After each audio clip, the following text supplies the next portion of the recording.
Hola, hola, ¿qué tal? Muy, pero muy buenos días. Reciban todos un cordial y fraternal saludo en esta mañana, mañana de miércoles, que por la gracia de nuestro Padre Celestial nos regalan para estar una vez más aquí compartiendo todos juntos el estudio de las Escrituras, capítulo por capítulo.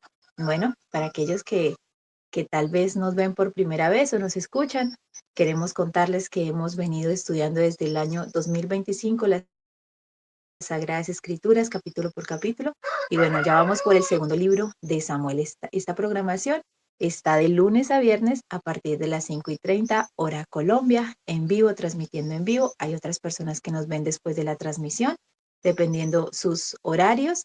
Y bueno, les saludamos a todos aquellos que nos ven en medio de sus trabajos, de sus labores en el campo, en sus casas o en sus oficinas. Así que gracias siempre por escucharnos y seguir cada día la trayectoria bíblica. Así que bueno, si bien le parece lo que hacemos, no olviden darle like, comentar, por supuesto que estamos leyendo sus comentarios, compartir y bueno, darle a la campanita para que asimismo les pueda notificar cada vez que estamos en vivo.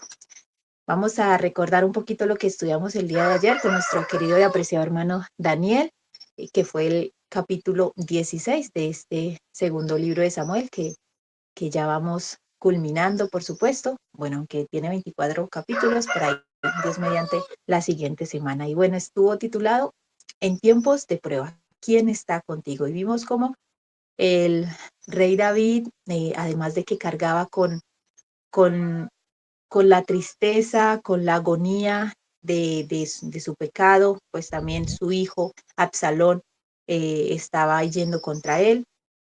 Vimos cómo su casa también se revela en gran parte de él. Fueron muy pocos los que estuvieron con David en momentos en donde realmente son tiempos de prueba, como bien lo tituló, ¿sí? Vimos cómo él le tocó que huir de allí de Jerusalén, también como Siba, el siervo de Mefiboset, hace algunas, eh, además de que trae unos presentes, también miente diciendo de que Mefiboset va a tomar el reinado allá en Jerusalén.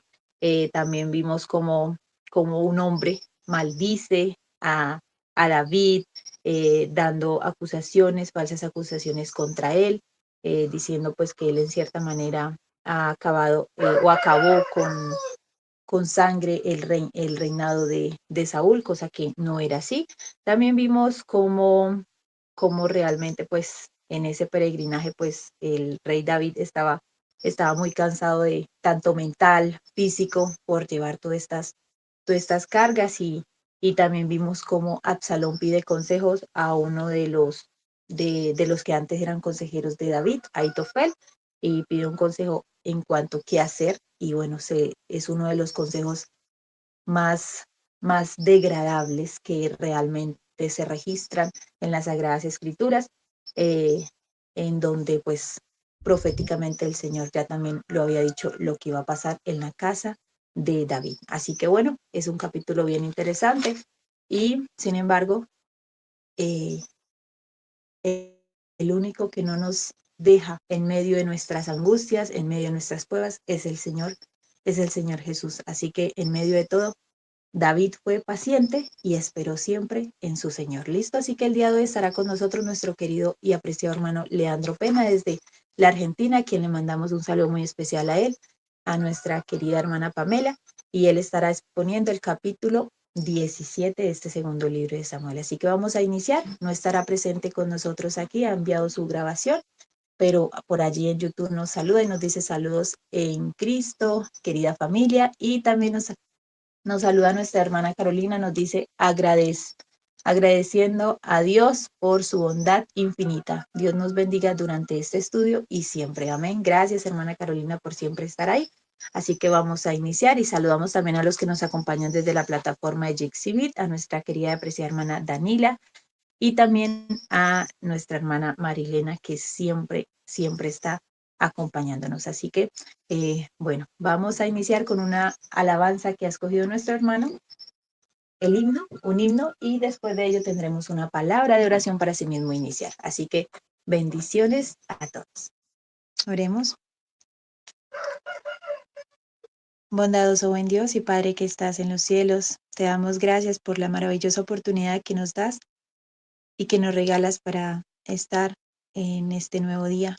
Gracias, Padre, por tus infinitas bondades, porque has prometido que estarías con nosotros todos los días hasta el fin del mundo y así lo hemos podido ver y así lo hemos podido sentir. Así que, mi Señor, ahora que vamos a disponer nuestras mentes, nuestros corazones para abrir tu palabra y estudiar y seguir estudiando estos preciosos capítulos en donde tú nos hablas, tú nos amonestas, tú nos muestras el camino, la verdad y la vida. Tú nos muestras tanto la condición de la humanidad, de el resultado de la desobediencia, de ir en contra de tu voluntad. Gracias por todos estos escritos que han quedado registrados porque han sido para nuestra enseñanza, también para nuestra admonición para este tiempo. Mi Señor, bendice el estudio de esta mañana, dirige a tu siervo, a tu hijo, nuestro hermano Leandro, y que lo que él ha preparado, que sea de gran bendición para todos los presentes y que podamos cada día ser llenos de tu presencia, de tu Santo Espíritu en nuestros corazones, en nuestras vidas, en nuestros hogares, para que donde quiera que estemos podamos siempre reflejar tu divino carácter. Te lo pedimos, mi Señor, y te lo agradecemos, no viendo méritos en nosotros, sino en los de tu Hijo nuestro Señor Jesucristo, quien vive y reina por los siglos de los siglos. Amén.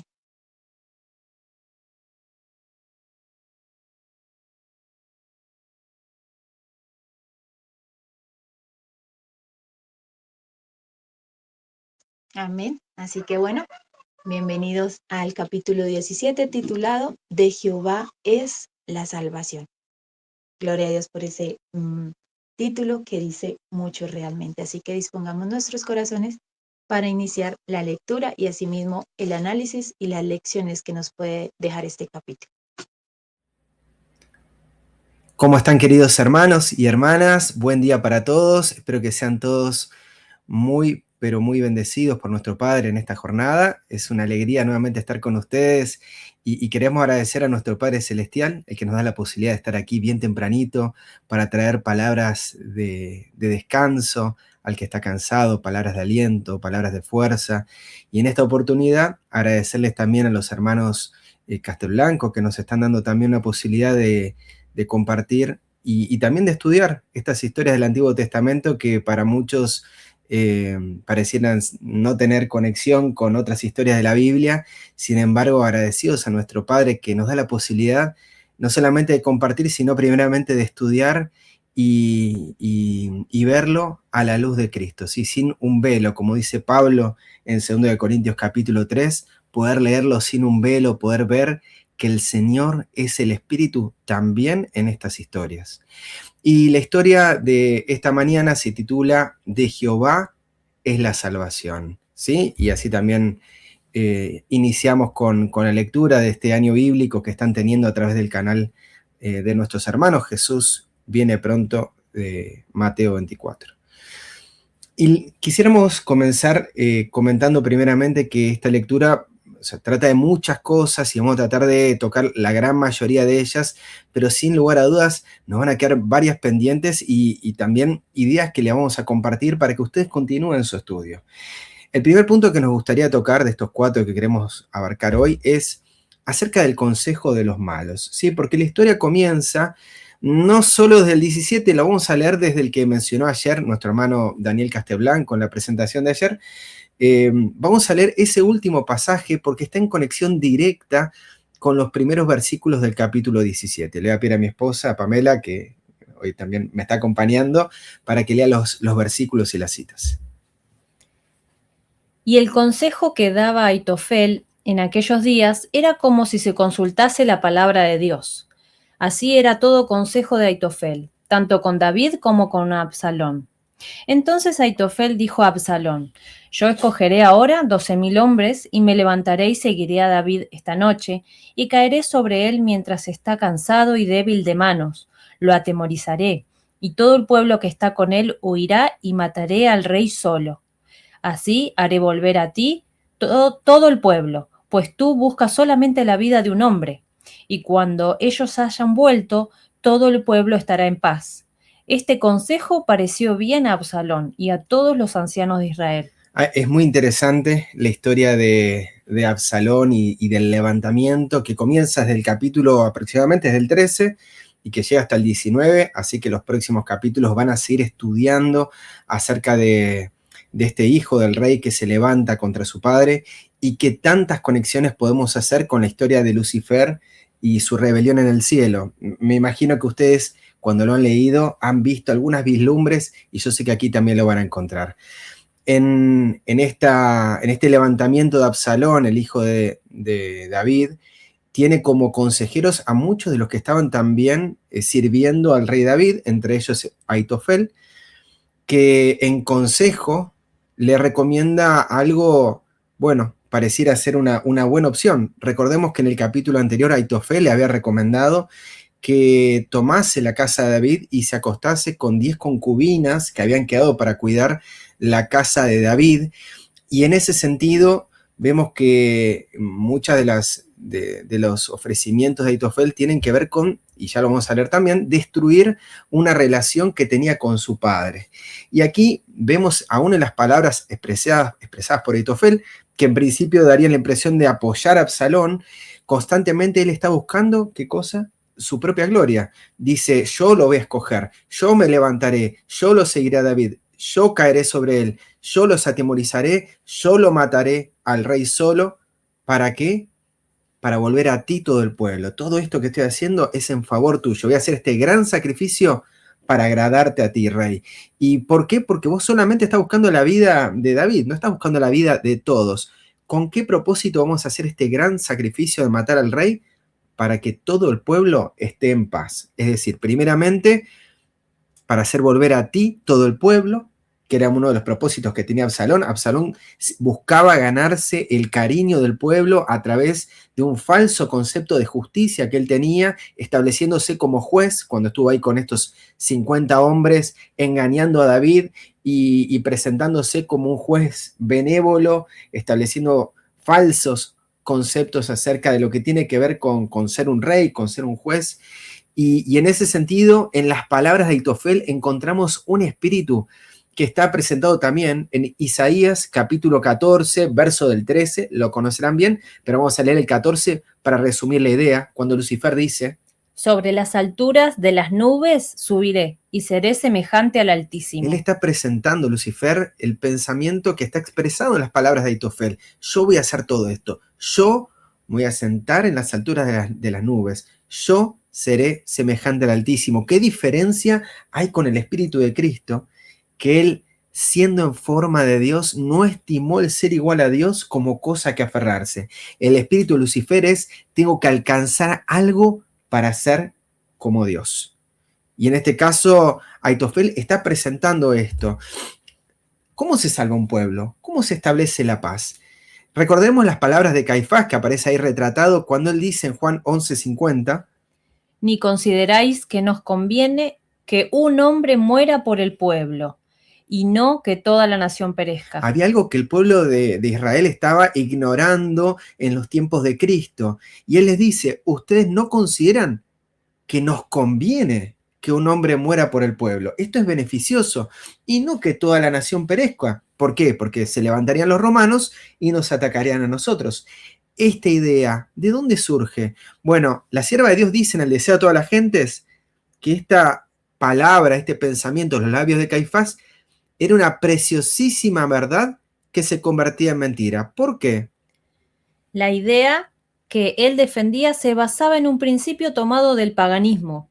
Entre los paganos, el conocimiento confuso de que uno había de morir por la raza humana los había llevado a ofrecer sacrificios humanos.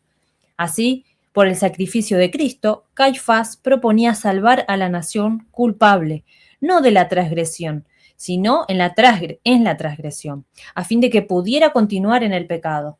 Matando al que podía darle salvación, ellos creían que podían encontrar salvación. Qué ironía, ¿verdad? Este pensamiento de que es mejor que un hombre muera es el mismo pensamiento que está expresado en Aitofel. Para que haya paz en el pueblo, para que la nación se salve, es necesario que alguien muera, ¿sí? Y esta idea parte de un principio tomado del paganismo. ¿Cuál es esta idea? Miren lo que dice Jesús en el Deseo de toda la gente, es página 130. Al entrar Jesús en el templo, su mirada abarcó toda la escena. Vio las transacciones injustas, vio la angustia de los pobres, que pensaban que sin derramamiento de sangre no podían ser perdonados sus pecados. El pueblo de Israel en los tiempos de Jesús pensaba que debía haber derramamiento de sangre para que sus pecados fueran perdonados. Esto era lo que Jesús estaba viendo y dice, vio la angustia de los pobres. Él estaba viendo que los pobres tenían este pensamiento que los angustiaba. Y miren por qué. Deseo a toda la gente es página 146. Muchos de los israelitas consideraban que el ceremonial de los sacrificios tenía virtud en sí mismo para libertarlos del pecado. Dios deseaba enseñarles que no tenía más valor que la serpiente de bronce.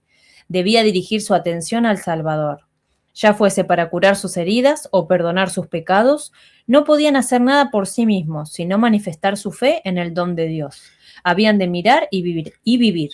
¿Por qué estos sacrificios, por qué consideraban los israelitas los sacrificios o el ceremonial de sacrificios? Porque ellos consideraban que tenían virtud estos sacrificios en sí mismos para libertarlos del pecado, que la muerte, que el derramamiento de sangre era algo beneficioso para alcanzar la bendición de Dios. Pero, ¿qué es lo que Dios quería enseñarles? Que no tenían más valor que la serpiente de bronce, que no perdonaban los pecados. Sin embargo, lo que sí servían era para dirigir su atención al Salvador. El Salvador, mirándola a él, podían vivir. Y miren lo que dice también, Deseo a toda la gente, es página 87. Un poquito más acerca de este concepto de que se encuentra la paz en los sacrificios. Muchos de ellos consideraban los sacrificios de una manera muy semejante a la forma en que miraban sus sacrificios los paganos, como dones por cuyo medio podían propiciar a la divinidad. Dios deseaba enseñarles que el don que los reconcilia con Él proviene de su amor. Tremendo, ¿no? ¿Ellos por qué consideraban los sacrificios? Porque creían que era un medio para propiciar a la divinidad, ¿sí? Y Dios les quería enseñar que la manera de reconciliarse proviene de su amor. Es su amor lo que nos reconcilia con Él. Dios estaba en Cristo reconciliando consigo al mundo. ¿Cómo? No tomándoles en cuenta sus pecados. Vemos también en Reflejemos a Jesús, página 64, lo siguiente. El paganismo enseña a los hombres a mirar al Ser Supremo como objeto de temor antes que de amor, como una deidad maligna a la que es preciso aplacar con sacrificios en vez de un padre que vierte sobre sus hijos el don de su amor. ¿Qué concepto tiene el paganismo acerca de los sacrificios? Es decir, ¿por qué el paganismo necesitaba los sacrificios? Porque tenía un falso concepto acerca de Dios, al que debían mirarlo como alguien, un objeto de temor antes que de amor, un objeto maligno, una deidad maligna a la que tenían que aplacar con los sacrificios, y no como un padre que vierte sobre sus hijos el don de su amor. Y en el Deseo de toda la gente, página 89, párrafo 4, dice lo siguiente.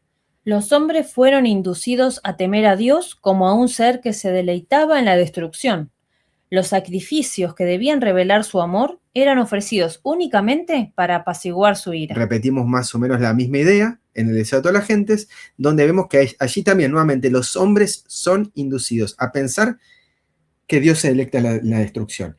Este concepto de que Dios se deleita en la destrucción lleva a ver los sacrificios como un medio para apaciguar la ira de Dios y no como lo que realmente es, un medio por el cual se revela el amor de Dios.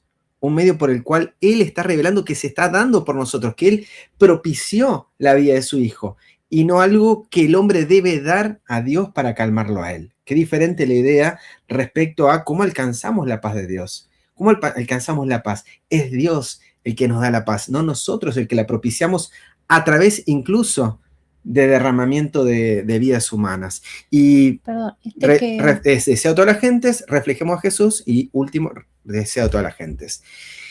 ¿Y por qué esto? ¿Por qué el hecho de que nuestro sacrificio no es, o sea, el sacrificio visto desde el paganismo no es lo que agrada a Dios? ¿Qué dice esta cita de la página, desea a toda la gente, es página 435. En las palabras de Abraham, Dios se proveerá de cordero para el holocausto, hijo mío. Y en la provisión de Dios de un sacrificio en lugar de Isaac, se declaró que el hombre no puede hacer expiación por sí mismo. Que es un poco la idea, ¿no? Que el hombre puede salvarse a través de lo que hace. El sistema pagano de sacrificios era totalmente inaceptable para Dios. ¿Por qué? Ningún padre debe ofrecer a su hijo o su hija como sacrificio propiciatorio. Solamente el Hijo de Dios puede cargar con la culpa del mundo. Y esto es algo que es clarísimo desde el principio. Es el Cordero de Dios que fue inmolado del principio del mundo el que ocupa nuestro lugar.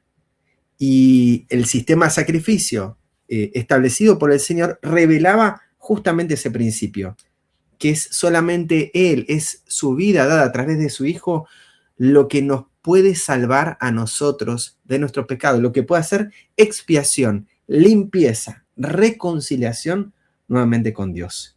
Y no a través de lo que nosotros podamos hacer, sino a través de lo que Él, a través de su Hijo, hace. Y fíjense hasta qué puntos nos lleva esta idea de la paz se consigue sacrificando a alguien. Esto está en Conflicto de los Siglos, página 601. Se demandará con insistencia que no se tolere a los pocos que se oponen a una institución de la Iglesia y a una ley del Estado, pues vale más que esos pocos sufran y no que naciones enteras sean precipitadas a la confusión y anarquía. Este mismo argumento fue presentado contra Cristo hace 1800 años por los príncipes del pueblo. Nos conviene, dijo el astuto Caifás, que un hombre muera por el pueblo y no que toda la nación se pierda. Juan 11:50. Este argumento parecerá concluyente y finalmente se expedirá contra todos los que santifiquen el sábado un decreto que los declare merecedores de las penas más severas y autorice al pueblo para que, pasado cierto tiempo, los mate.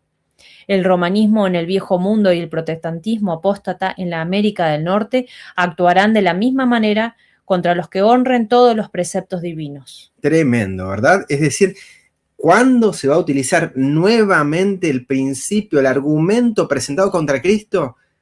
En un futuro, cuando la Iglesia unida con el Estado diga, vale más que esos pocos sufran y no que naciones enteras, por no guardar el falso día de reposo, sean precipitadas a la confusión y a la anarquía. En ese momento, este argumento parecerá concluyente.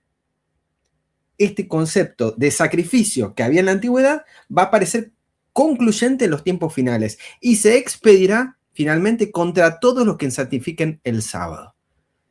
Este principio que aparece desde la antigüedad vuelve y volverá a surgir. Y nos relata Jesús en Juan 16, verso 2 al 4, que la gente, los hombres, matarán pensando que rinden servicio a Dios. ¿Pero por qué hacen esto? Porque no conocen al Padre ni a mí. Hay un conocimiento de Dios y de Jesús que va en contra de este pensamiento, de que es necesario la muerte del impío, del hereje, para alcanzar la salvación. Esto estaba en la mente de Aitofel y vamos a ver cómo continúa este plan. ¿De dónde surge? ¿Cuál fue el propósito del plan de Aitofel? ¿Cómo se gesta esto?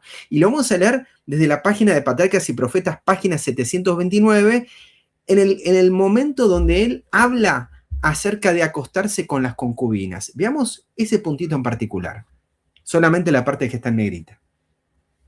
¿Del principio? Sí. Si la rebelión fracasaba, Absalón podría tal vez obtener una reconciliación con su padre. Entonces Aitofel, como principal consejero, sería considerado como el más culpable en la rebelión, y sobre él caería el castigo más severo. Para evitar que Absalón retrocediera, Aitofel le aconsejó una acción que, en los ojos de toda la nación, haría imposible la reconciliación. Esta frase y este pensamiento, vamos a ver que va a continuar a lo largo de toda la historia y es lo que va a llevar el terrible fin de Aitofel. Él está viendo que la rebelión no puede fracasar, pero la única manera que puede fracasar esa rebelión es que Absalón se reconcilie con su padre. La única manera en que Aitofel no puede, puede perder un puesto elevado es que nuevamente haya conexión entre el padre y el hijo. ¿Y qué va a buscar Aitofel? Cortar esa relación lo más posible a los ojos de todo el pueblo. En este caso, le dice que añada el crimen del incesto a la rebelión, como que tu padre jamás te va a querer nuevamente con vos. Tu padre te va a detestar, tu padre no te va jamás a perdonar. Sin embargo, sabemos, como dice el título de este tema, de Jehová es la salvación. Hay algo que necesitamos conocer, hay algo que necesitaba conocer Aitofel, y el no conocerlo produce efectos terribles en la humanidad, hoy en día, constantemente. El hecho de querer romper relaciones, tal vez relaciones que han sido quebradas en el pasado, tal vez hijos de padres separados, etcétera, etcétera, etcétera, germen de buscar identidad y valor a través de lo que puedo hacer y no a través de quién soy. Absalón podía haber elegido llegar a esa posición a través de quién era, como hijo de David. Sin embargo, acepta la declaración de Aitofel. Podés hacer algo para ser como Dios. En este caso, el crimen más terrible no te mata. El crimen más terrible, rechazar la voluntad de Dios expresada en su ley, no te mata. Acostate con las concubinas. El pueblo va a entender que ya no va a haber más reconciliación, que vos estás haciendo las cosas en serio. Ahora te van a valorar a vos, no por hijo de quién sos, sino por lo que hiciste.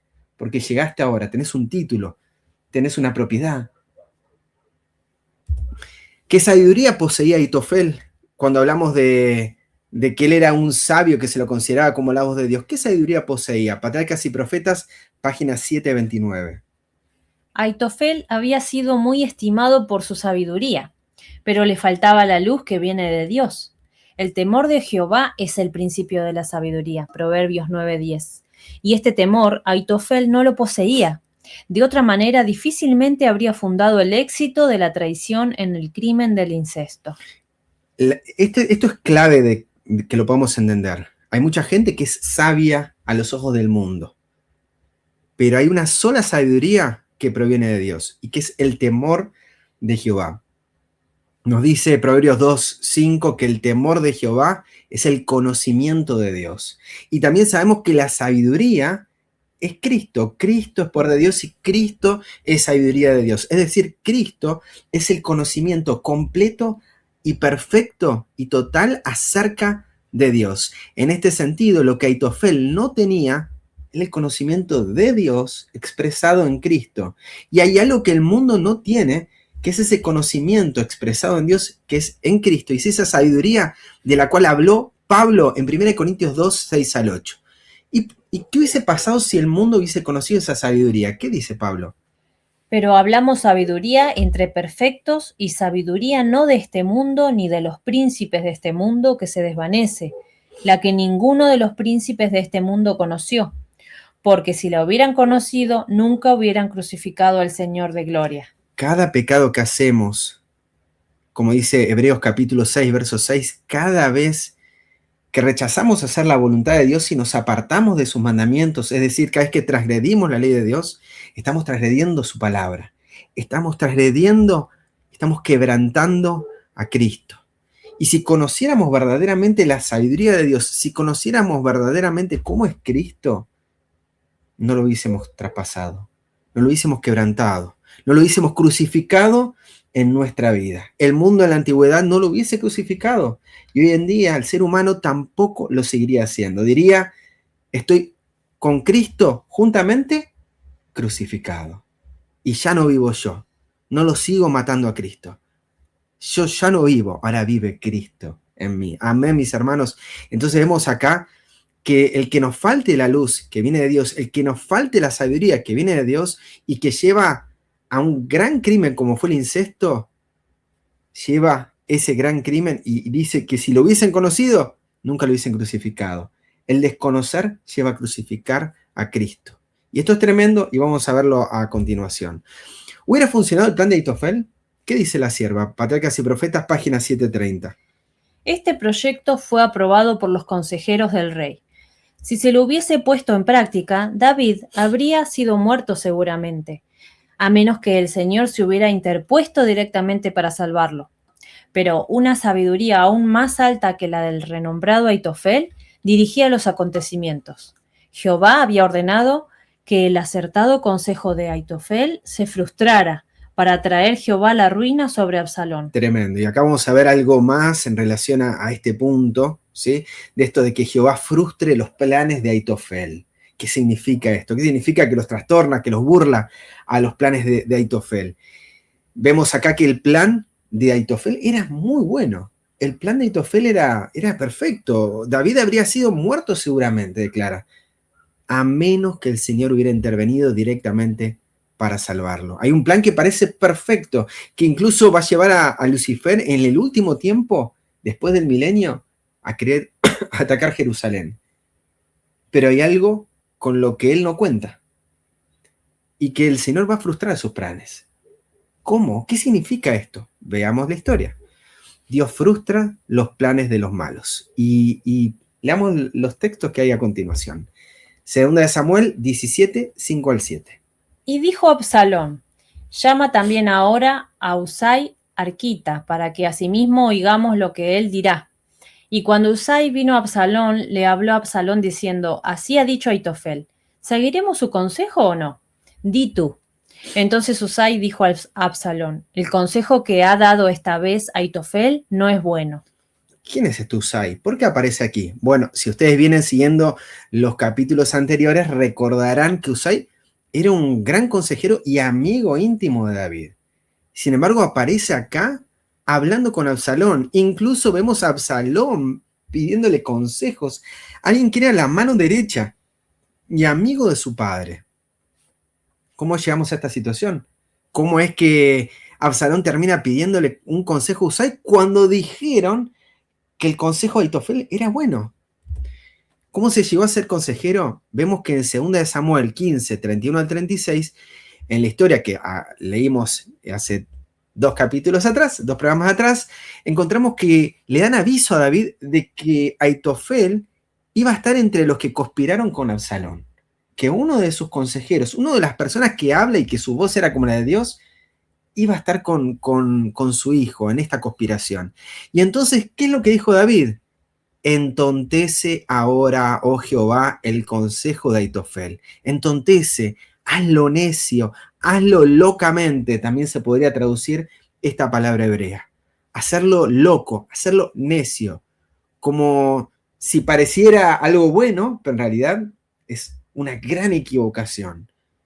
Y entonces vemos que inmediatamente cuando él dice esta oración, pareciera tener una respuesta. Viene Usai que le salió al encuentro trayendo rota su ropa y tierra sobre su cabeza, y le dijo David, exactamente, después de que dice esto, David le pide que vaya y que le servía más, estando en el lugar con Absalón, pudiendo escuchar todo lo que se decía y siendo un informante para David, que estando en su presencia. La sierva de Dios dice lo siguiente en Patriarcas y Profetas, página 726. Al llegar a la cumbre del monte, el rey se postró en oración, confiando a Dios la carga de su alma e implorando humildemente la misericordia divina. Pareció que su oración era contestada enseguida. Usai, el Arquita, me parece que era. El Araquita. Arquita, consejero sabio y capaz, que había resultado ser un amigo fiel de David, se presentó ahora ante él con su vestimenta rasgada y con tierra en la cabeza, para unir su suerte a la del rey destronado y fugitivo. David vio, como por iluminación divina, que este hombre fiel y leal era el que se necesitaba para servir a los intereses del rey en los consejos de la capital.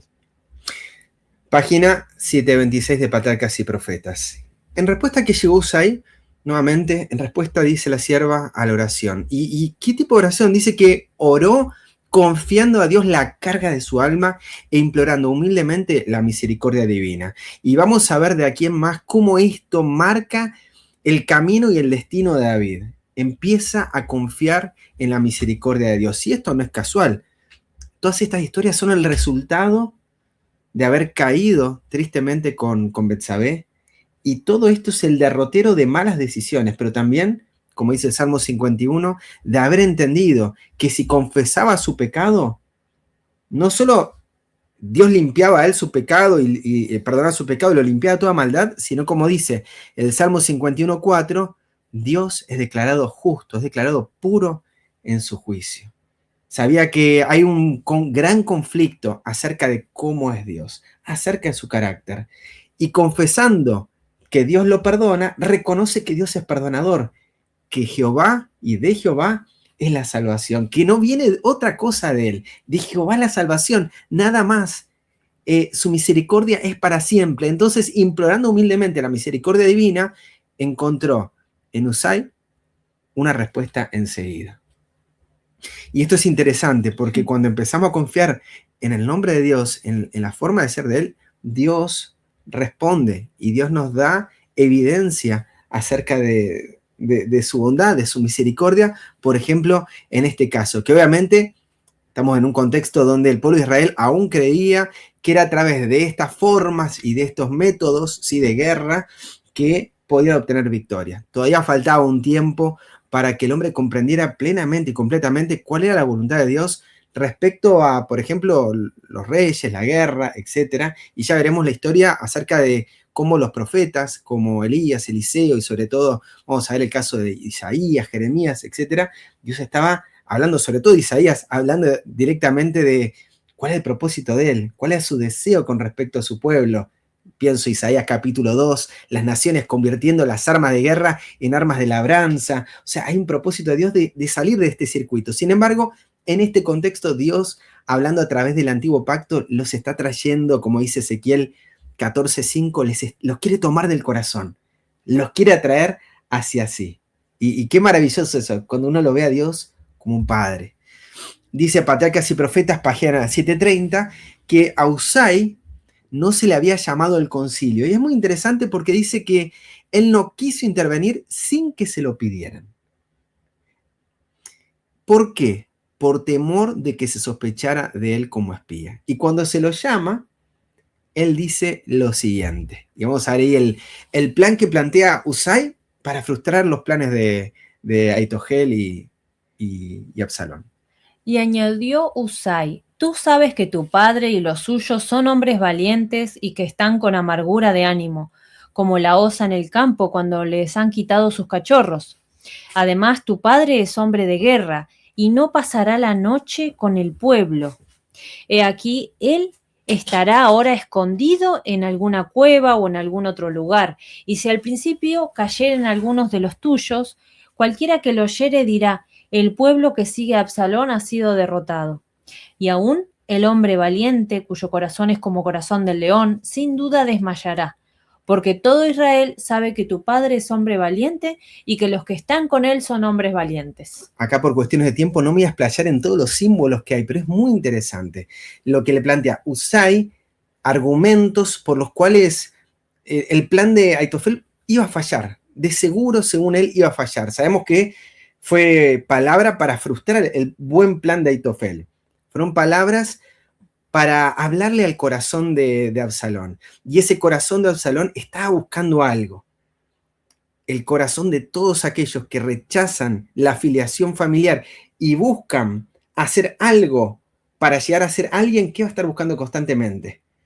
Lo que sea para encontrar éxito. No importa si tiene que pisar cabezas, no importa. Y mientras más grande y más abultado sea el éxito, no importa si vos no te pones a medir. Hay veces que uno se vuelve loco. Sí, se obsesiona. Se obsesiona tanto que aún le parece el mejor plan porque va a alcanzar más éxito, pero está descuidando todo. ¿Sí? Se deja de ser conservador y se vuelve loco, necio en las decisiones que toma. Empieza a rechazar cada vez más y más a Dios. Entonces, con el fin de poder tomar por el corazón, como dice Ezequiel 14:5, a este rey Absalón, le habla de acuerdo a los dioses que había en su corazón, sus temores, sus miedos. Mirá, David ahora está con amargura de ánimo, no lo podés ver porque es como la osa cuando le quitan sus cachorros. La historia de Eliseo nos cuenta qué pasó con jóvenes que rechazaron el modelo divino, hablaron en contra de un profeta de Dios, abrieron una brecha y osas vinieron a atacarlos. Es terrible esto, ¿sí? Y sin embargo también nos dice que no iba a estar con el pueblo, iba a estar con hombres de guerra. Peligroso, pero también está desprotegido. Ojo, porque el pueblo no está con David. Vos podés ganarte todavía al pueblo. Y por otro lado, si alguno de los tuyos caen, no importa quiénes caigan o cuántos, va a caer la noticia de que a vos te derrotaron. Y si vas con poquita gente, va a caer pésima la noticia, vas a perder todo el apoyo. Necesitas ir bien fuerte a encontrarte con alguien cuyo corazón es corazón de león. Y pensaba en los símbolos, ¿no? Acá podríamos agregar la historia de Daniel capítulo 7, cómo Babilonia también tiene corazón de león, tiene alas, pero en un momento le quitan las alas y su corazón es corazón de hombre. Y en el momento donde Babilonia tiene corazón de hombre es donde empieza a tocar lo sagrado y lo profano.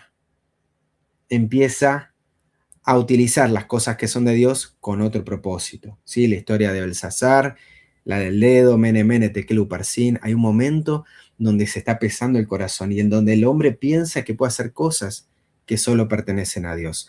Entonces vemos acá que lo que le está presentando Usai, le estaba hablando de lo que había, de sus temores y de sus deseos y de lo que había en su corazón. ¿Qué le propone Usai? Patriarcas y Profetas, página 730. Y sugirió luego un plan atrayente para una naturaleza vana, egoísta y aficionada a hacer ostentación de poder. Este es el plan, ¿sí? Y el plan que frustra el plan de Aitofel es hacer algo que le endulce, lo endulce a él, ¿no? Ahora voy a poder tener más poder. Esto va a ser todo para mí. Podemos decir, esto es una locura, porque en realidad le está dando herramientas y le está dando todo para que él alcance un mayor potencial. Sin embargo, vamos a encontrar que esta fue su ruina. Él quería alcanzar más y más y más, y el deseo de buscar más y más y más fue lo que lo terminó destruyendo a Absalón. Y esto lo encontramos en 2 Samuel 17, 11 al 13. Este es el plan de Usai. Aconsejo, pues, que todo Israel se junte a ti, desde Dan hasta Beerseba, en multitud como la arena que está a la orilla del mar, y que tú en persona vayas a la batalla. Entonces le acometeremos en cualquier lugar que pudiere hallarse, y descenderemos, acamparemos sobre él como cuando el rocío cae sobre la tierra, y ni uno dejaremos de él y de todos los que con él están. Y si se refugiare en alguna ciudad, todos los de Israel traerán sogas a aquella ciudad y la arrastraremos hasta el arroyo hasta que no se halle piedra en ella.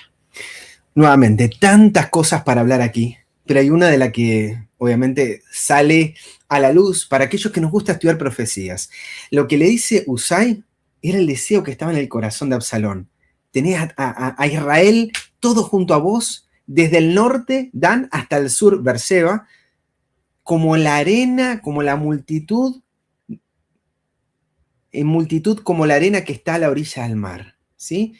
Y vas a ir vos y vas a ser ese general que vaya a la batalla.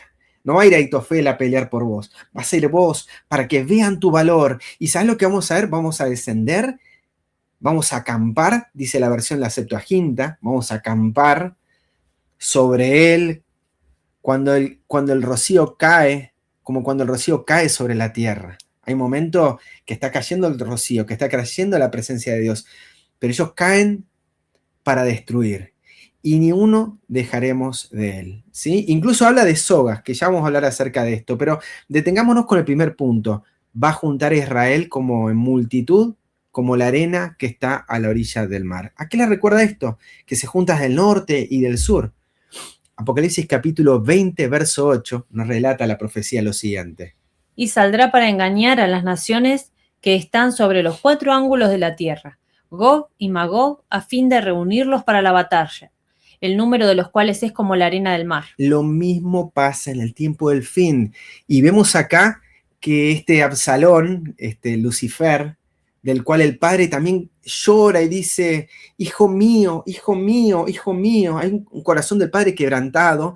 Ese hijo sale para engañar a las naciones, para ponerles también un lazo, para cautivarlas, a fin de reunirlos para la batalla, contra el Señor. Hay una búsqueda que se está haciendo también con el hijo de David.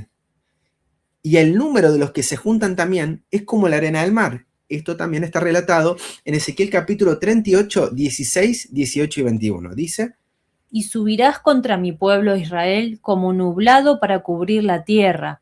Será al cabo de los días, y te traeré sobre mi tierra, para que las naciones me conozcan, cuando yo sea santificado en ti, oh Gog, delante de sus ojos. Y será en aquel tiempo cuando vendrá Gog contra la tierra de Israel, dice Jehová el Señor, que subirá mi ira en mi enojo. Y en todos mis montes llamaré contra él la espada, dice Jehová el Señor. La espada de cada cual será contra su hermano. En ese momento, cuando suba Gog, el rey de Magog, contra Israel, y va a subir como nublado, ¿sí? Está hablando también de la misma cantidad, como la arena del mar, como una nube que vos no podés contar, no podés ver. En ese día voy a ser santificado en ti, oh Gog, delante de tus ojos, voy a mostrar cómo soy. Y será en aquel tiempo, dice, que vendrá Gog, pero Jehová subirá de él su ira. ¿Y qué significa que cuando sube de él su ira? Dice que en todos mis montes Jehová llamará contra Gog la espada, dice Jehová. ¿La espada de quién? La espada de cada cual será contra su hermano. Cada uno, ¿sí? Cada uno atacará al otro. Y esta es la paciencia de los santos, dice Apocalipsis 13:10. ¿No es la paciencia que el que mate espada, espada perecerá? Nos está indicando acá que también está profetizado, no solamente cómo Dios alienta, y si leen el capítulo van a ver que un poco lo lleva a esa situación. ¿Para qué? Para frustrar el plan. Cuando está todo a punto de obtenerse el éxito de conquistar Israel, la espada de cada cual se vuelve contra el otro. ¿Cuándo? Cuando Dios es santificado delante de ellos. Dios muestra su forma de ser y a cada uno vuelve lo que llevó, esa arma de guerra, esa arma de matanza. Y dice el Salmo 9, 15 al 16, que Dios es conocido en el juicio. ¿Cómo es conocido Jehová en el juicio? Se hundieron las naciones en la fosa que hicieron. En la red que escondieron fue atrapado su pie. Jehová es conocido por el juicio que hizo. En la obra de sus propias manos fue enlazado el malo. Entonces vemos acá que Jehová se hace conocer en el juicio que hizo, y ese juicio es darle a cada impío, a cada malo, la obra de sus malos. Las naciones se hunden en la fosa que hicieron. En la red que se esconde es atrapado su pie. Entonces vemos que en el plan que plantea Uzai, el rey podía haber aceptado o rechazado, pero al aceptar ese plan, está cavando una fosa en la cual él iba a caer. Estaba aceptando aumentar su maldad, aumentar su poder. Y al aceptar eso, ese plan lo iba a terminar destruyendo. Y esto es lo que aparece también en Ezequiel capítulo 20, verso 24 al 25, que como ellos no quieren escuchar la voz de Dios, Dios les da mandamientos no buenos, decretos por los cuales no podrían vivir. Ellos aceptan algo que los destruye. ¿Por qué? Porque no quieren escuchar la voluntad de Dios. Y Dios les da eso. Segunda Samuel 17:14, ¿qué les parece a Absalón este plan? Entonces Absalón y todos los de Israel dijeron: el consejo de Uzai arquita es mejor que el consejo de Aitofel, porque Jehová había ordenado que el acertado consejo de Aitofel se frustrara, para que Jehová hiciese venir el mal sobre Absalón. La escritura misma declara que el consejo de Aitofel era acertado. ¿Estamos de acuerdo? Y vemos acá que no solamente Absalón, sino que todos los de Israel estuvieron de acuerdo con el plan de Uzai. Es decir, este plan que tenía Uzai estaba en el corazón de todos. Todo Israel tenía el mismo deseo que Absalón, el de poder alcanzar mayor poder, mayor riqueza a través de lo que pudieran hacer, destruyendo la relación que había con su padre, matando al rey que era el padre de Israel, el padre de Absalón. ¿Y esto por qué? Porque Jehová lo ordenó. Y como vimos en el capítulo pasado, Dios está diciendo lo que está permitiendo. Está permitiendo que el consejo de Aitofel se frustre, dando lo que había en el corazón de ellos, la multitud de sus dioses, para que Jehová hiciera venir el mal sobre Absalón, que como vimos recién, es en la obra de sus propias manos, fuera enlazado el malo. Y hay algo que aparece en el Salmo 146:9 que me llama la atención. Dice, Jehová guarda a los extranjeros, al huérfano y a la viuda sustenta, y el camino de los impíos trastorna. uno lee estos textos y asienta, es verdad, es Jehová el que trastorna el camino de los impíos. Pero ¿cómo sucede esto? Y uno lee el trastornar, el enloquecer, el burlar los caminos, y uno pensaría, pero ¿está bien burlarse? ¿Está bien trastornar a la gente? Miren lo que dice el Salmo 1, 1 y 2. ¿Se burla un hijo de Dios? ¿Sigue el consejo de malos? El piadoso será prosperado, el impío perecerá. Bienaventurado el varón que no anduvo en consejo de malos, ni estuvo en camino de pecadores, ni en silla de escarnecedores, burladores, se ha sentado. Antes en la ley de Jehová está su delicia, y en su ley medita de día y de noche. Estamos de acuerdo acá que el varón que se deleita en la ley de Dios y medita en ella no se escarnece de los malos, no se burla en una silla. Sin embargo, vemos en el Salmo 2:4 lo siguiente. El que mora en los cielos se reirá, el Señor se burlará de ellos. Tremendo, ¿no? El Señor se burla de los malos, se ríe de ellos. ¿Qué significa esto? Y vamos a hacer un muy breve estudio porque de esto hay bastante más para hablar y les recomiendo el tema La burla de Dios del hermano Carlos Hernández en el canal Que Te Conozcan. Pero brevemente, ¿qué significa? Y vamos a ver 3 ejemplos. Número 22-29 dice... Y Balaam respondió al asna, porque te has burlado de mí, bueno fuera que tuviera espada en mi mano, ahora mismo te mataría. La historia de Balaam la conocemos todos. Balaam fue desoyendo la voluntad de Dios y escuchando la voz que él quería escuchar acerca de Dios, y luego el asna se rebela contra la voluntad de su amo hasta que empieza a hablar, ¿no? Y en ese contexto, él ve que el asna se burló de él, es decir, que se estaba frustrando su consejo. Jueces 16:15, vemos la historia de Dalila, que le dice, ya me has engañado 3 veces, le dice a Sansón, al no revelarme aún en qué consiste tu gran fuerza. Cada vez que Sansón le decía algo y fallaba eso, porque no tenía nada que ver con cortarle el pelo, para ella era que la estaba engañando. Es decir, la palabrita ahí también se traduce como burlando. Se la está burlando a Dalila. Sansón la estaba burlando a Dalila. Y en Mateo 2:16 vemos que Herodes fue burlado por los sabios que fueron a visitar al niño Jesús. Y en esta historia vemos que lo que hicieron los sabios, en vez de devolver y declararle a Herodes quién era el niño, dónde se encontraba, para, entre comillas, Herodes ir y visitarlo y llevarle también presentes, los sabios se vuelven para su tierra. Y entonces Herodes se siente burlado por los sabios. Es decir, los sabios lo burlaron. ¿Cómo? Al burlar sus planes, al frustrar los planes que tenía Herodes. En este sentido, vemos que en estos 3 ejemplos, Balaam, Dalila y Herodes fueron burlados al frustrarse sus planes, al burlar su plan. También se puede utilizar esa palabra en este sentido. Y vemos en el Salmo 2, que leímos recién, que Jehová se reirá, vemos el contexto para poder explicar un poquito el versículo 4. ¿Cómo es el consejo de los impíos? Y leamos ahí desde el verso 1. ¿Por qué se amotinan las gentes y los pueblos piensan vanidad? Se levantan los reyes de la tierra y los príncipes consultan unidos contra Jehová y contra su ungido, diciendo, rompamos sus coyundas y echemos de nosotros sus cuerdas. ¿Por qué se amotinan? Parece una locura, ¿no? Pero todos se levantan y consultan unidos contra Jehová y contra su ungido. Quieren romper un vínculo que tienen con Dios. Hay un vínculo que es bien, bien palpable para ellos, donde entienden de que todo proviene de ellos, y lo que dicen es, rompamos el vínculo que nos une con ellos. ¿Y cómo contesta Dios? ¿Cómo se burla Dios? En Salmos 2, del 4 al 7 dice, el que mora en los cielos se reirá, el Señor se burlará de ellos. Entonces hablará a ellos en su furor y los turbará con su ira. Pero yo he puesto mi rey sobre Sión, mi santo monte. Yo publicaré el decreto, Jehová me ha dicho, mi hijo eres tú, yo te engendré hoy. Vemos acá que el Señor se va a burlar de ellos. ¿Pero cómo? Cuando se burle, entonces hablará a ellos en su furor. Los turbará con su ira.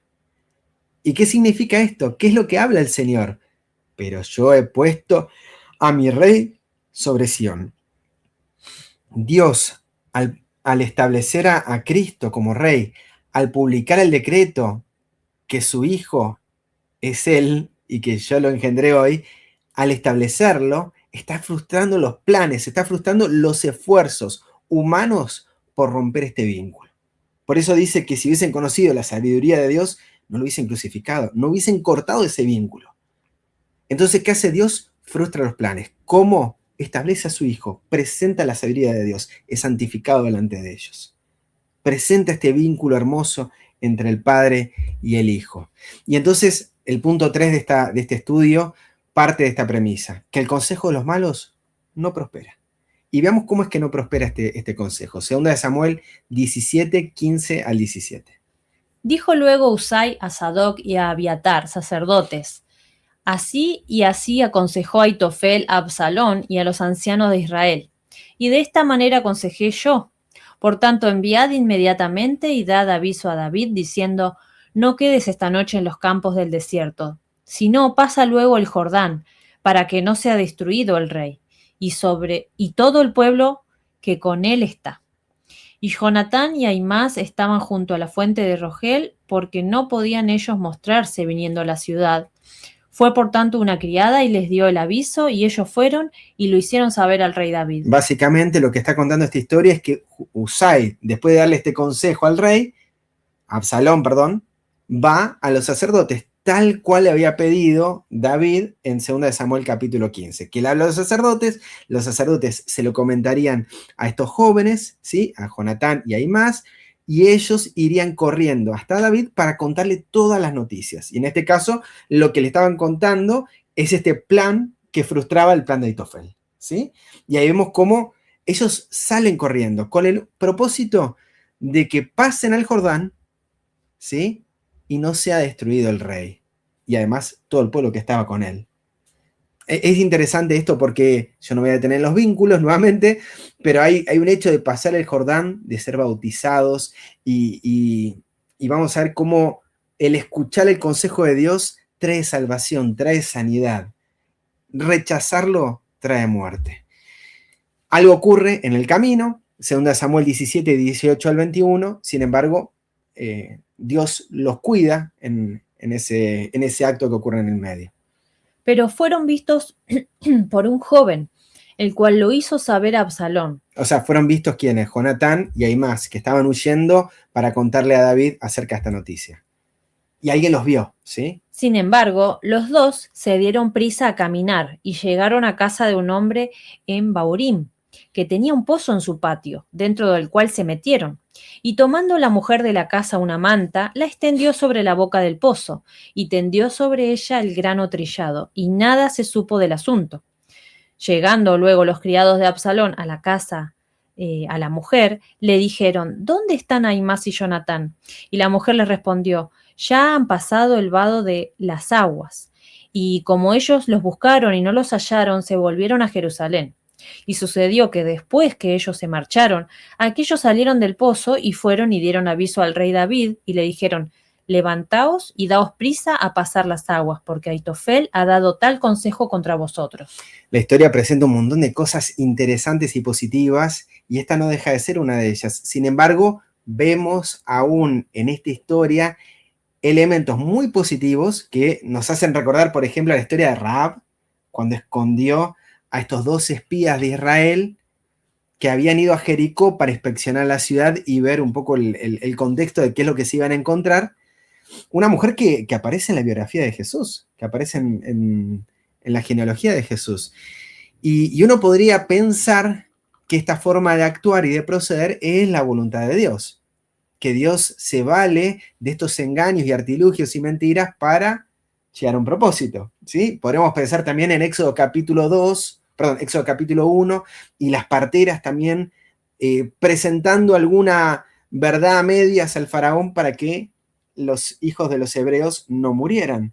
Y Dios también estuvo con ellos. Y uno podría creer que porque está allí, porque está aquí, porque los acompañó con el rey Saúl, porque los acompañó a tal batalla, es la voluntad de Dios. Sin embargo, encontramos acá que Dios les está hablando a ellos en el pacto y en el contexto que ellos se encontraban, ¿sí? Y en ese contexto Dios se está acompañando y está bendiciendo para traer, en este caso, no la muerte de estos dos jóvenes que iban a hablarle a David, sino que puedan salvarse ellos, Absalón, David, a través de esto que estaba ocurriendo, ¿sí? Hago un breve paréntesis porque me parece que es importante, aunque no me explaya mucho con respecto a cómo considera Dios la mentira, cómo Dios envía la mentira, etcétera, etcétera, etcétera, etcétera. ¿Sí? O sea, vamos a frenar hasta ahí, hasta este punto, porque me parece que es necesario. Y en este contexto vemos que el Señor los saca del pozo de la desesperación, como dice el Salmo 41, y los levanta y los sustenta y hace que ellos puedan dar aviso a David y se levanten, y a pesar de estar cansado David, crucen el Jordán. ¿Sí? Y nos habla a nosotros también de que en la experiencia que tenemos en nuestra vida cristiana hay un momento donde previo al bautismo, previo a una fiesta, previo a un sábado, siempre las cosas pareciera que no vas a poder avanzar.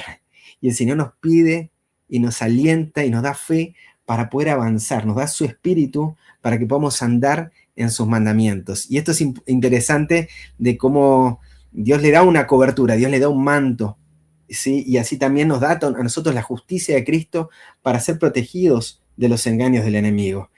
Y en este sentido, en el Salmo 17, 22 al 23, encontramos dos historias que se bifurcan. Por un lado, la historia de David, y por otro lado, la historia de Aitofel. En estos dos versículos, encontramos dos historias que son dos finales distintos. Vamos a leerlo. Entonces David se levantó y todo el pueblo que con él estaba, y pasaron el Jordán antes que amaneciese. Ni siquiera faltó uno que no pasase el Jordán. Y Aitofel, viendo que no se había puesto por obra su consejo, enarboló su asno y se levantó y se fue a su casa en su ciudad. Y después de disponer acerca de su casa, se ahorcó y murió, y fue sepultado en el sepulcro de su padre. Enalbardó, qué palabra. Ahora, sí, como ensillar el caballo, enalbardar el asno, ¿sí? Y vemos acá que David, al recibir la noticia, avanza por fe y cruza el Jordán. Y lo hace antes de que amanezca, ni siquiera faltó uno, dice, que no pasase el Jordán. Así también aquellos que escucharon la profecía del Señor en Mateo 24 y fueron a la ciudad de Pela, ¿sí? En Perea, no hubo uno de ellos que no se haya salvado. Los que escuchan la palabra de Dios encontrarán que de Jehová es la salvación. Sin embargo, Aitofel, viendo que no se había puesto por obra su consejo, encontramos que ese consejo era romper los vínculos, los lazos que podía reconciliar a Absalón con su padre, ordena todo y se ahorca. ¿Y qué nos lleva a esta tan triste historia? ¿De quién proviene este pensamiento que había en el corazón de Aitofel?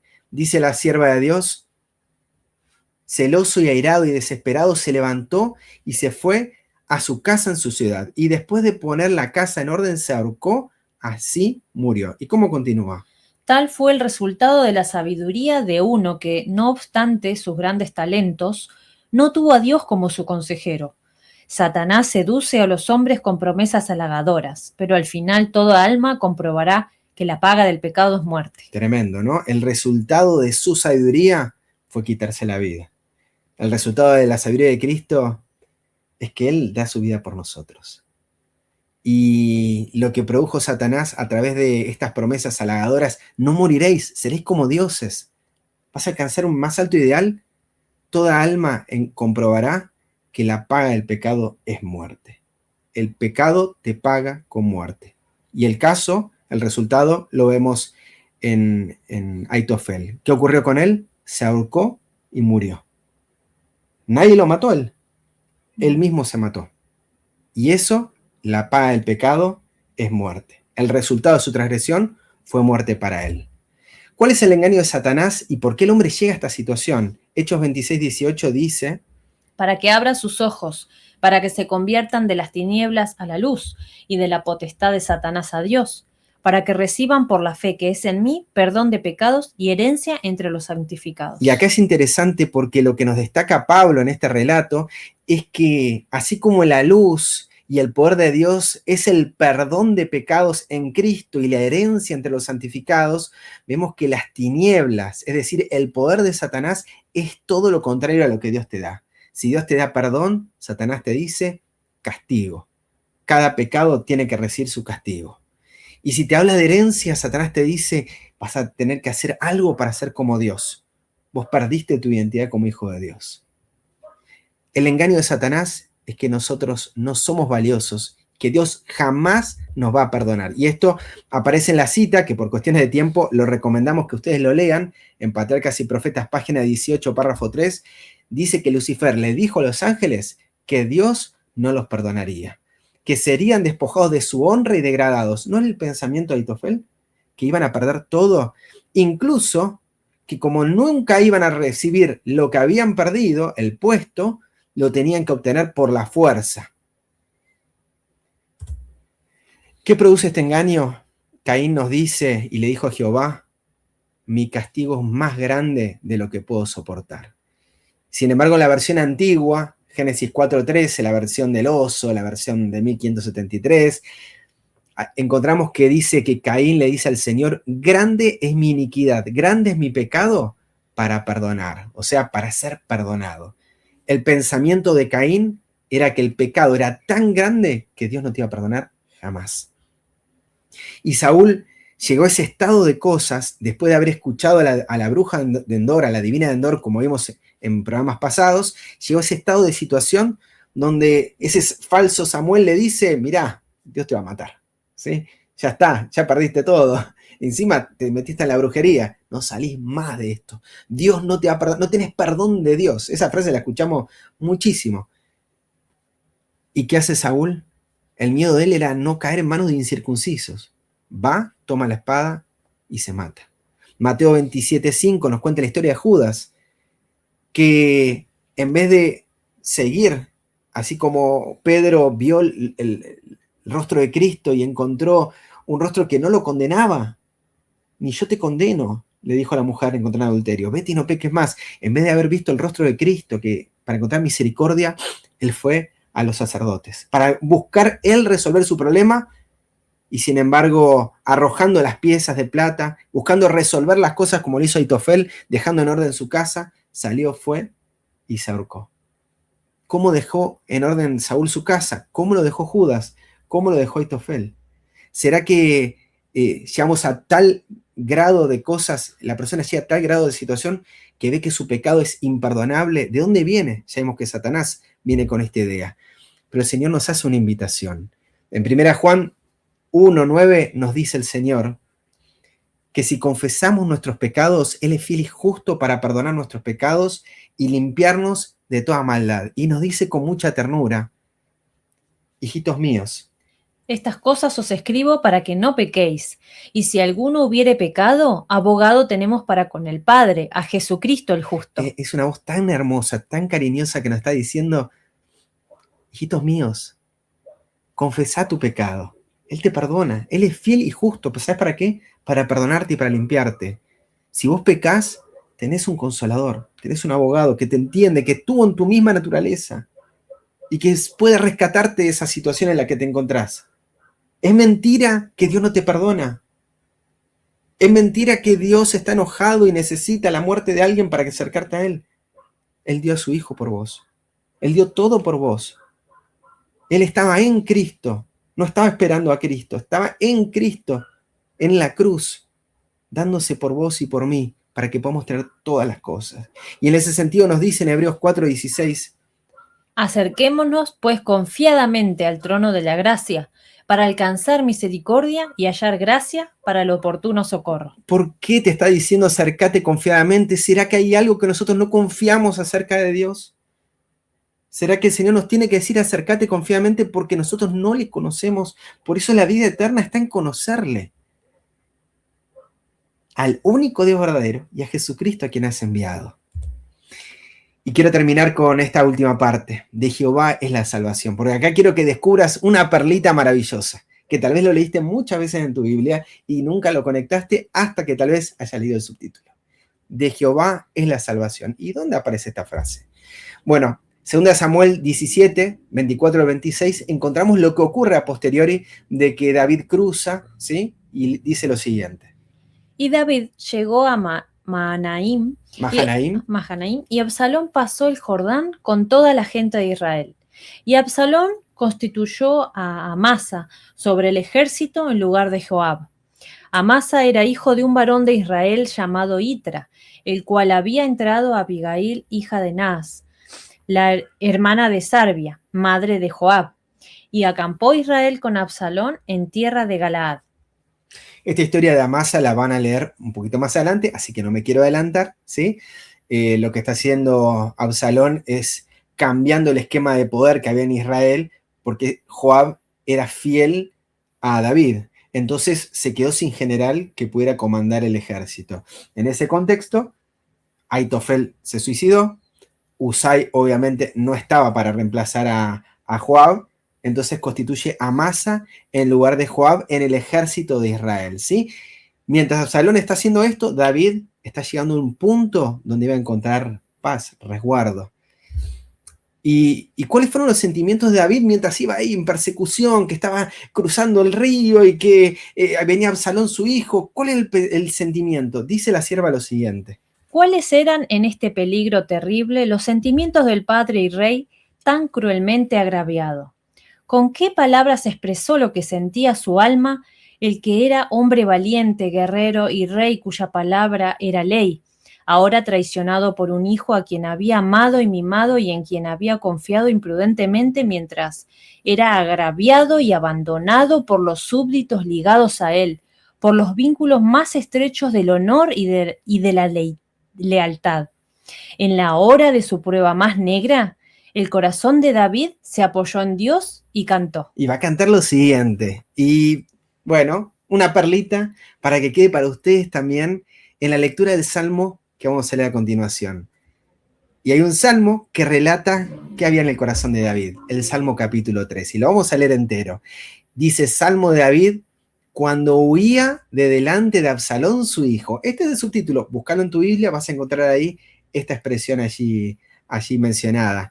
Y el Salmo dice lo siguiente. Oh Jehová, cuánto se han multiplicado mis enemigos. Muchos se levantan contra mí. Muchos dicen de mi vida, no hay para él salvación en Dios. Hay un montón de partes en los salmos, hay uno que me gusta muchísimo, por cómo se presenta, creo que es el Salmo 77, donde también relata lo mismo. No hay salvación de Dios para él. Todos me ven a mí enfermo y dicen, Dios lo abandonó. A Job le decían exactamente lo mismo, ¿no? Dios lo abandonó. Muchos dicen de mi vida, él no tiene perdón de Dios. Dios no va a salvar. Y tal vez vos estés pasando ahora, en este momento, por la misma situación, creyendo de que Dios está diciendo de vos, no tenés perdón por lo que hiciste. Fue tan grave lo que hiciste que jamás te voy a perdonar. Y eso también lo sintió David. Y déjame decirte que no estás solo. Son muchos los que hoy están pasando por eso. Mi papá me abandonó, mi mamá me dio la espalda, mi familia no me quiere, todos dicen que lo que hice lo arruiné. No hay salvación de Dios para él. Qué terrible situación, ¿verdad? Qué terrible que David reciba esto de los que eran sus hijos, su familia, el pueblo de Israel. Vos lo que hiciste con Betsabé, vos lo que hiciste con... ¡Ay! Mirá cómo creaste a tus hijos, no tenés salvación. Y él dice, Selah, ¿verdad? Pero ¿qué dice además de esto? Pero tú, oh Jehová, eres escudo alrededor de mí, mi gloria y el que levanta mi cabeza. Con mi voz clamé a Jehová y él me respondió desde su monte santo. Hay algo que lo mantuvo firme a David. Hay algo que también mantuvo firme al hijo de David cuando estuvo en la cruz. Cuando todos lo rechazaron, cuando todos lo despreciaron, cuando le escupían, cuando le daban vinagre. Este es el Hijo de Dios. Si es Hijo de Dios, que descienda a la cruz. Parece que Dios lo abandonó. Y él mismo expresó, Dios mío, ¿por qué me has abandonado? Daba la impresión de que no tenía salvación de Dios. Sin embargo, así como David, así también el hijo de David se apoyó en que Dios era su escudo. Dios era un padre que lo amaba. Mi gloria es Dios. El que levanta mi cabeza es Dios. ¿Por qué respiramos? ¿Por qué vivimos? ¿Por qué ahora tenemos este momento para leer su palabra? Porque Dios tiene un plan para vos muy, pero muy especial, porque sos su hijo, porque sos su hija amada.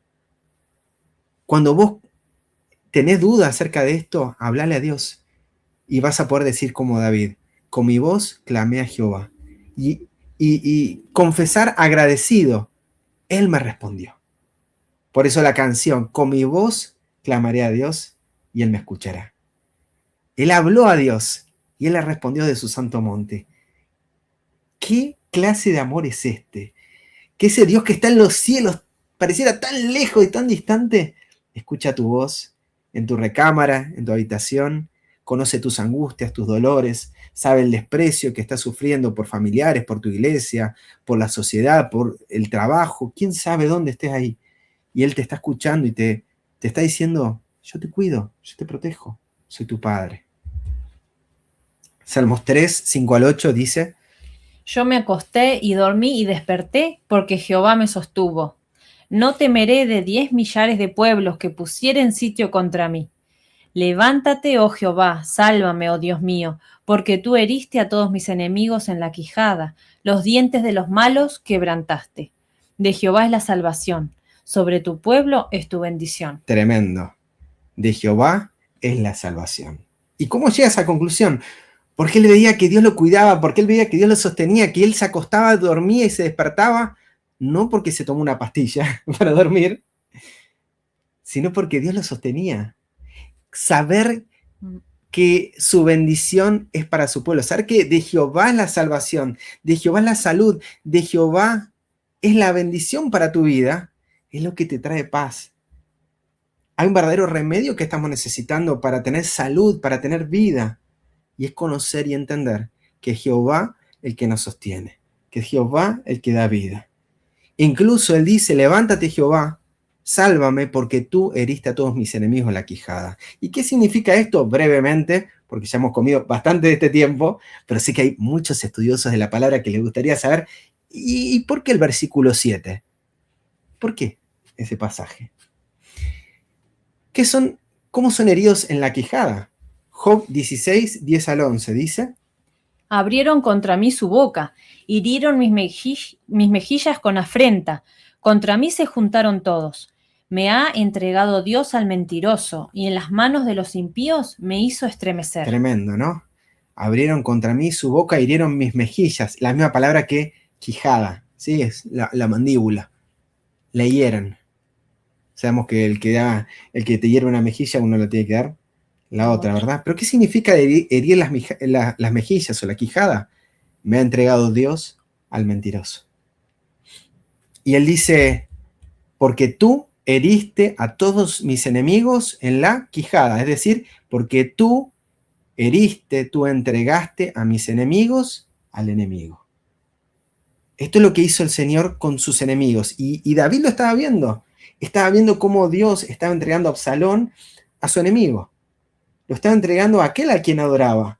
Absalón tenía por rey y por Dios al enemigo de las almas, porque él estaba siguiendo los mismos principios que te destruyen, no los que te dan vida.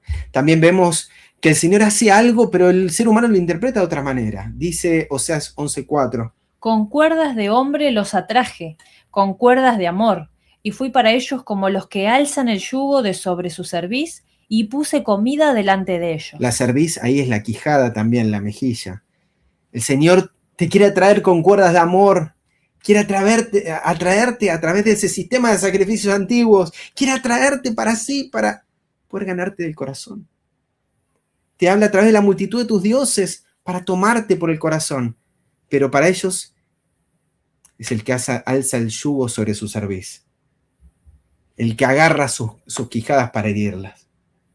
Es el pensamiento que estaba en ellos. Y me gustaría que veamos este último punto. ¿Quién puso su quijada por nosotros? ¿Quién puso su mejilla por nosotros? ¿Y cómo se sostuvo? Isaías 50, del 6 al 7. Di mi cuerpo a los heridores y mis mejillas a los que me mesaban la barba. No escondí mi rostro de injurias y esputos, porque el Señor Jehová me ayudará, por tanto no seré confundido. Por eso puse mi rostro como un pedernal, y sé que no seré avergonzado. Nosotros podemos pensar que el ser heridos por Dios, el que hiera nuestra quijada, es algo que Él no pasó. E incluso que lo hace para destruirlos. Sin embargo, vemos que su Hijo es el que dice: mis mejillas las di a los que me mesaban la barba. Él fue herido en su quijada también, pero se sostuvo porque sabía que Jehová lo salvaría. Hay situaciones en la vida que uno no entiende por qué la está atravesando, como pasó con Job, pero que lo aferró saber que Dios estaba con él. A David lo mismo. Y era el plan de Dios no destruir a Absalón, era también tomarlo por el corazón. Dios lo amaba también a Absalón, era su hijo, así como era el hijo de David, y David lo amaba. Esto no es una película de malos y buenos. Dios está buscando salvar a todos, pero cada uno está tomando sus decisiones. Y cada uno o acepta esto, o se entrega a lo mismo a lo cual Cristo ya ha sido herido por nosotros, para que nosotros no pasemos por esa misma situación, o para que lo atravesemos sabiendo de que el Señor es quien nos ayuda.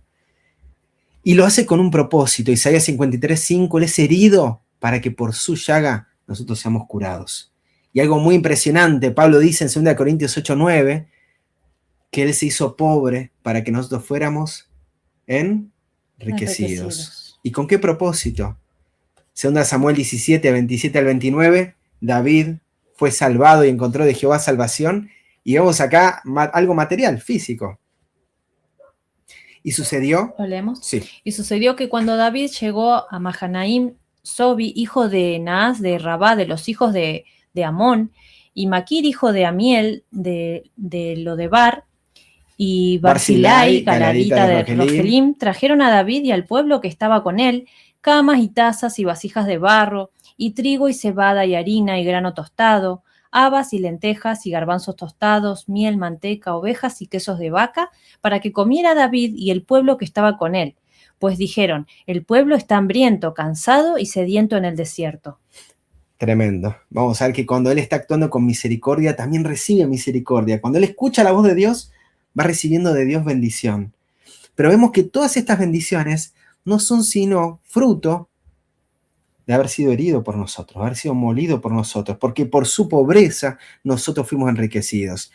Aitofel rechazó la misericordia de Dios, buscó la gloria propia, y vemos que la respuesta fue quitarse la vida. La paga del pecado para él fue muerte. Mas la dádiva de Dios es vida eterna en Cristo Jesús. El regalo de Dios es vida eterna, y Él quiere que podamos disfrutar de estos banquetes con la mente puesta en que aún a la muerte de Cristo debemos esta vida terrenal.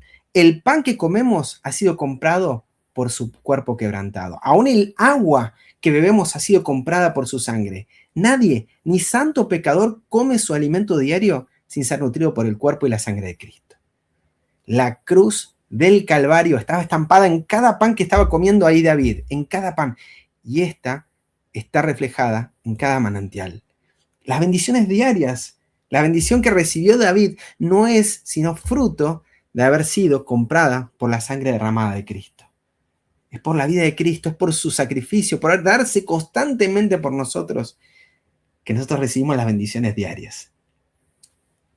Nosotros podemos aceptar que de Jehová la salvación, aceptar que nos ama porque somos sus hijos amados y que desea hacer aquello que no podemos hacer nosotros en nuestra vida, y aceptarlo por lo que recibimos constantemente, o estar buscando constantemente ser alguien en la vida a través de lo que hacemos, y eso también provoque nuestra destrucción. Y qué terrible, ¿no? Caer a cuenta de que Dios no nos perdona. Qué terrible pensar de que para Él no hay salvación, para nosotros no hay salvación. David aceptó eso. ¿Qué vas a hacer vos? ¿Qué voy a hacer yo?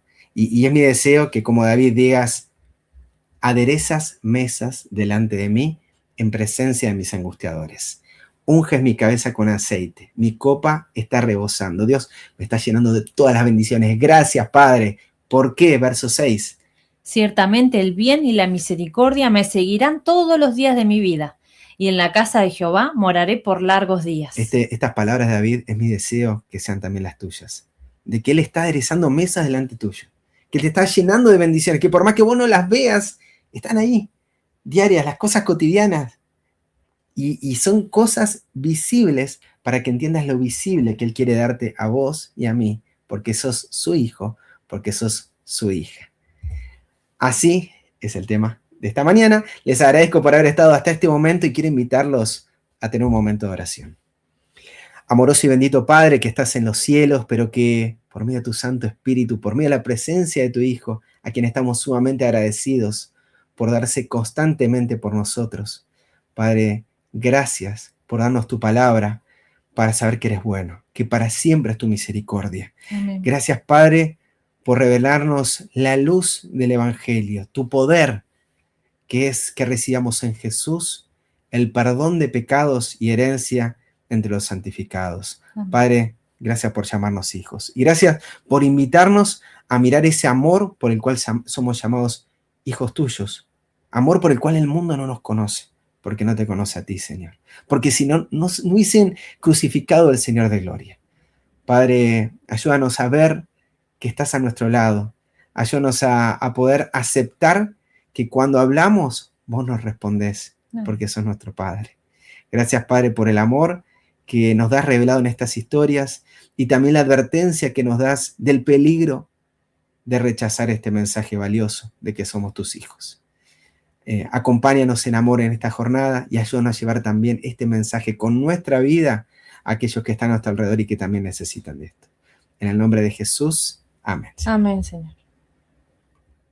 Amén. Gloria a Dios. Gracias a nuestros queridos y apreciados hermanos Leandro y Pamela que nos han acompañado en esta mañana y que han llevado a cabo este precioso estudio del capítulo 17 del segundo libro de Samuel, titulado De Jehová es la salvación. Y allí vimos realmente por qué el título, ¿verdad? Así que qué precioso es saber de que el Señor está con nosotros, de que no debemos de preocuparnos por los planes que hace el enemigo o cómo el enemigo se levanta con nosotros o contra nosotros, porque él tiene el poder para, como hizo allí, intervenir para que nada malo le pase a sus hijos. Bueno, voy a leer por aquí, son muchos los mensajitos que nos han dejado en esta mañana. Voy a destacar algunos porque son en demasiados y bueno, damos las gracias a todos los que nos acompañaron en esta mañana. A una gran familia realmente vimos allí conectados, así que muchas gracias siempre por ello. Permítame por aquí. Dice por aquí nuestra hermana Pilar, se saludan entre ellos. Dice, amén, gracias Padre querido, que tu palabra sea de bendición para nosotros y bendice a quien la traza. Así es, bueno, por aquí se saludaban entre ellos. Dice, ahora también sucederá en el mundo igual. Nos perseguirán a nosotros los que amamos a Dios y a Jesucristo. Es mejor que mueran unos pocos antes que el mundo se trastoque. Por esos pocos. Así es, bueno, dice, los sacrificios paganos, nos dice Roy, los sacrificios paganos de niños eran sangrientos y ese derramamiento de sangre era acepto al enemigo. Cuán diferente es el amor de Dios y su entrega por la raza humana, nos dice Roy. Por aquí nos dice Pilar, porque dijo el necio en su corazón, no hay Dios, se han corrompido y han hecho abominable maldad, porque no hay quien haga el bien. Citando el Salmo 53:1. Aún en pleno siglo XXI, los seguidores del enemigo hacen sacrificios a cambio de riquezas y gloria terrenal, nos dice Roy. Así es, qué tremendo realmente esto. Dice, con sabiduría se edifica la casa y con prudencia se edifica, con conocimiento se llenan los cuartos de todo bien, preciado y agradable. Proverbios 24:3 y 4 nos dice Pilar, resaltando en cierta manera que ahí vemos, en este capítulo vimos el final pues de Aitofel y bueno, lo que lo llevó ese consejo, ¿verdad? Cómo sería tanto la frustración para él que al ver que Absalón no siguió su consejo, pues lo llevó hasta ahorcarse. Dice por aquí Roy, David demostró esta discordia hasta el fin de su vida, a pesar que era el elegido de Dios. Él falló por sus caídas. Qué contraste con el liderazgo de Moisés, y familia en el Israel antiguo. La diferencia entre David y su hijo rebelde Absalón era que ya adulto David pedía dirección divina en cada oposición. Absalón actuaba por decisión propia e impulso egoísta. Así es, dice Pilar, el hombre malo cae en la trampa de su propia transgresión, pero el justo cantará y se alegrará. Así es, bueno, ahí realmente pues fueron muchos los comentarios. Dice por aquí, los malos siempre son multitud, como la arena del mar. Fácil es perderse, andar por el camino ancho, y cuán duro y dulce. eh, Paz con Cristo es el camino angosto que lleva a la vida eterna y solo son pocos, nos dice Roy. Así es. Bueno, por aquí nos saludos a Leandro, a Pamela, que estuvieron ahí conectados contestando cada uno de los mensajitos que dejaban. También a Luján, que creo que es la madre de nuestro querido hermano Leandro. Un saludo para ella. También por allí estuvo Eduardo. Saludos también para Eduardo. Dios les bendiga. Por aquí leo los últimos comentarios. Carolina nos dice, Aitofel era orgulloso y sabiendo que sus consejos eran considerados siempre los mejores, no pudo soportar que fuera considerado mejor el otro consejero, porque Dios así lo determinó. Fue y se ahorcó. Sí, qué triste final realmente el de Aitofel. Nos dice Luján, hermosa meditación, sacrificios y ofrendas no quiero, sino un corazón arrepentido, ¿verdad? Eso es lo que el Señor desea de cada uno de nosotros. El suicidio no es una solución para nada, para nada. Lo mejor del mundo es ir a los pies de Cristo, nos dice Roy. Y bueno, también por allí había el final de Aitofel también nos recordó realmente el final de Judas después de haber entregado al Salvador, ¿verdad? Dice, de todas las consecuencias que sufrió David por su pecado, pienso que la traición y muerte de Absalón fue el peor, nos dice Carolina. Bueno, por allí Leandro y Pamela resaltan unos versículos muy importantes como el Salmo 77:9 que dice, ¿ha olvidado Dios el tener misericordia? ¿Ha encerrado con ira sus piedades? Y dije, enfermedad mía es esta, traeré pues a la memoria, a los años a la diestra del Altísimo. Bueno, por allí saludos también para Angie Mendoza, también que estuvo por allí conectado. Un saludo muy especial para ti, hermana. Y bueno, dice David sabía que Dios él lo amaba y lo había perdonado, sufriera lo que sufriera.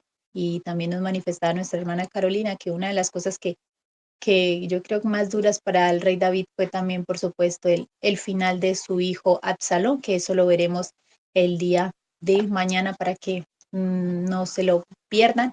La invitación está ahí para que puedan estar muy conectados a la transmisión. Bueno, por aquí nos dice, gracias a todos por compartir la palabra, nos dice Roy, saludos.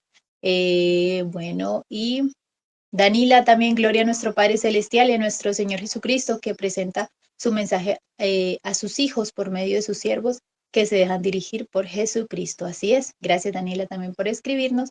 Así que un saludo muy especial para todos los que estuvieron hasta el final y también a los que estuvieron desde aquí, desde la plataforma. Así que bueno, vamos a finalizar con una alabanza muy especial que nos ha dejado nuestros hermanos y nos vemos mañana, Dios mediante. Un abrazo para todos y que el Señor les bendiga en este día.